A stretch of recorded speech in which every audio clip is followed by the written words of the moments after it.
Ohayo gozaimasu. Another day of work na naman tayo. Kagigising lang natin. It's already, see, the time is already 7:45. Yan. Usually gumigising tayo 7:30 ng umaga kasi 9 o'clock pa naman yung pasok natin. Tapos magluluto lang tayo sandali ng breakfast. Meron yata isda dito. Yan. Magluto lang tayo ng salmon for breakfast natin. Madali lang naman to. Lagyan lang natin ng lemon tapos yung salt. May breakfast na tayo.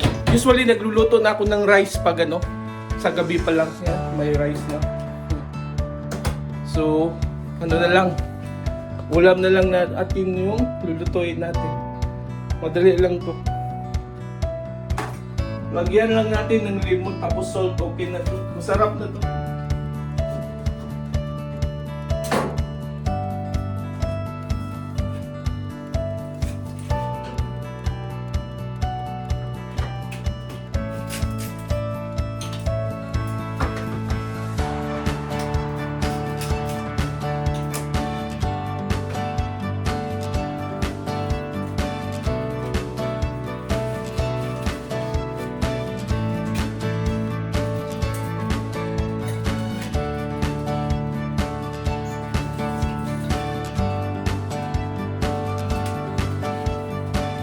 Tapos air fryer na lang natin para mas mabilis yan.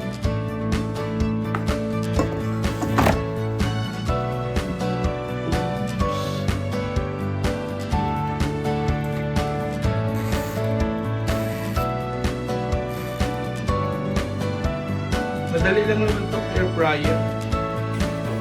So may sobra pa tayo para naman to sa dinner natin. Mamaya balik na natin sa ref.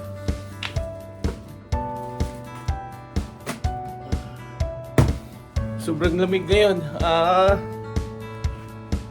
3 degrees ngayon sa labas. So mag-jacket tayo. Malamig siya. Dito sa loob pala ng bahay ko ay yung temperature niya 23 degrees dito sa loob ko kasi naka-heater tayo. Medyo nga lang mahal yung kuryente pag winter dito sa Japan. Ito pala yung nirintahan na apartment. 6 years plus na ako dito. Itong apartment na to 57,700 yen siya. Pinakamura siya na makikita mo na mga apartment ganito siya kalaki. Mga siya around 23,000 pesos Philippine money. Tapos yun, kuryente, tubig, wifi, gas, babayaran mo, haabot siya ng mga around 35 to 40,000. So ganyan yung mga expenses dito sa Japan, guys. Kung nagbabala ka na pumunta dito sa Japan, dapat alamin mo kung magkano yung gasto mo. Tapos yung mga bawas, katulad sa akin, may bawas tayo na yung pension natin, nasa pension natin, 19,000 pesos a month.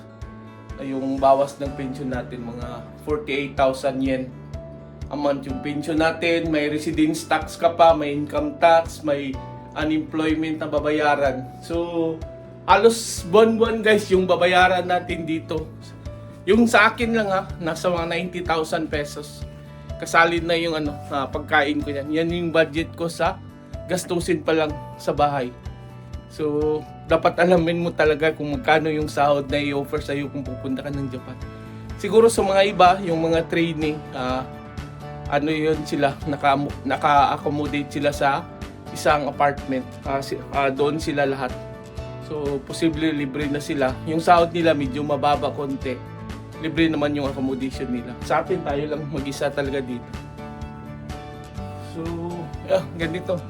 Hintayin lang natin maluto yun. Tapos, bihis na tayo. Punta na tayo from work, guys.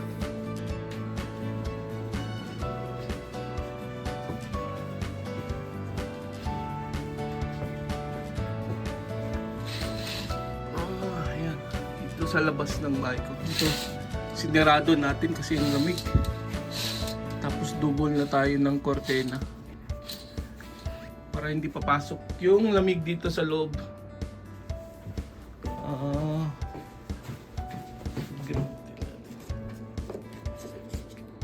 ito yung gagamitin natin today na watch. The Wanderer of Japan. Yan, naka-print din to. Engineer na vlogger dito sa Japan.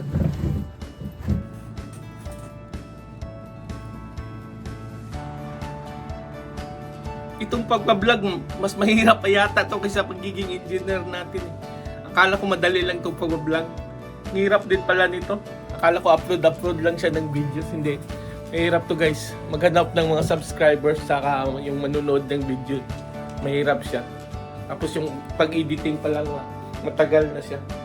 Mas madali pa yung trabaho ko. Kahit na sanay tayo sa trabaho natin bilang isang engineer. Pero yung papa-vlog, mas mahirap pa siya sa profession ko. Pero ano lang naman natin to, sideline lang naman natin. May mapasaya lang tayo ng mga tao na gusto manood dito sa Japan. Napit na maluto yung isda natin. Tapos breakfast na tayo. So kain na tayo. Yan lang ang ulam natin. Yan. Salmon, tapos may kunting tuyo na may limon. Yan. Hindi naman tayo marte. Tapos umaga, tapos kunting fruits tayo. May grapes tayo dito. So kain muna tayo, tapos bis na para makaalis na tayo. It's good to work guys.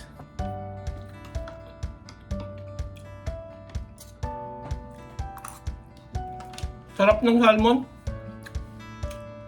Marami kasi dito sa Japan, puro halos salmon yung salmon tuna, common siya. Kahit saan, bili mo lang siya. Tapos hindi naman siya mahal. Normal lang talaga siya na isda. Masarap kasi yung salmon, gusto natin.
So let's go to work guys. Yan ang apartment ko. Maglalakad pa tayo ng 15 minutes to station. So wala ditong mga transportation. So everyday tayo maglalakad. Lamig. Ganda ng panahon. So halos dito yan, mga apartment. Lahat dito makikita mo. Tapos harap natin yung parang plaza sa atin. Yan. Ganda dyan mag-jogging. Marami dyan. May mga playground.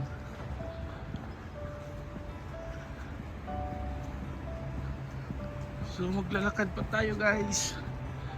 Mula dito hanggang doon sa station. Doon 15 minutes, 10 to 15 minutes by walk pa tayo. Ito yung araw-araw natin na buhay. Maglalakad. Tapos may bisikleta ka, pwede ka magbisikleta.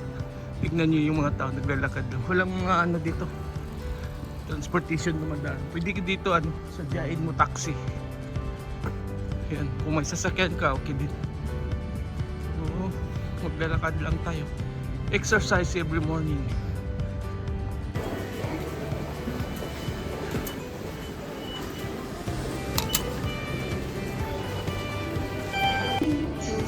Grabe yung pila pag umaga ganito. Siksikan talaga ito pag umaga dito sa train guys. Papunta opisina.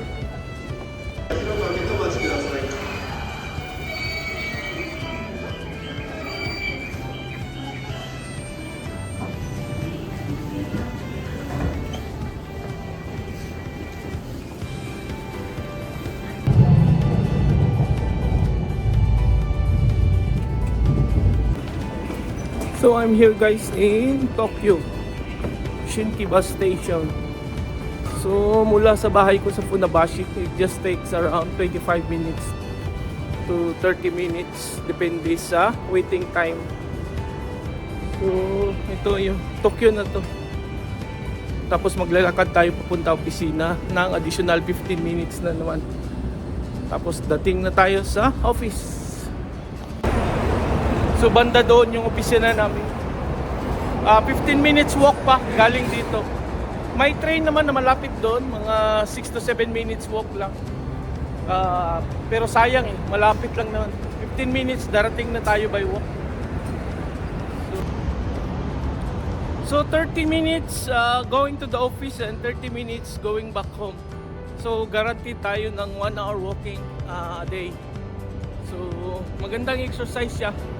Kung sa Pilipinas, paglabas ng bahay, nakakotse tayo or sasakay tayo ng mga jeep dito sa Japan, lakad lang talaga. Kaya healthy halos yung mga tao dito kasi puro exercise. Lakad talaga, magandang exercise sa katawan natin. So may train sa taas yun, dumadaan. So mahaba pa to. Nalakarin natin 15 minutes pa. Ayan halos dito dumadaan mga malalaking truck. Ganda ng dagat ngayon, no?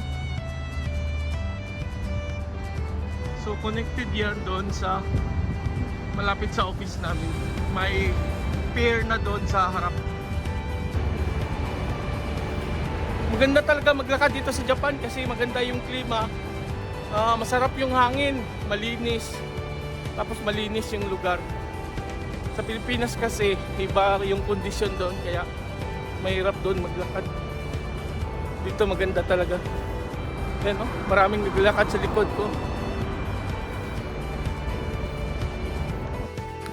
So I'm here now guys. So I'm the quality control here in this logistic warehouse.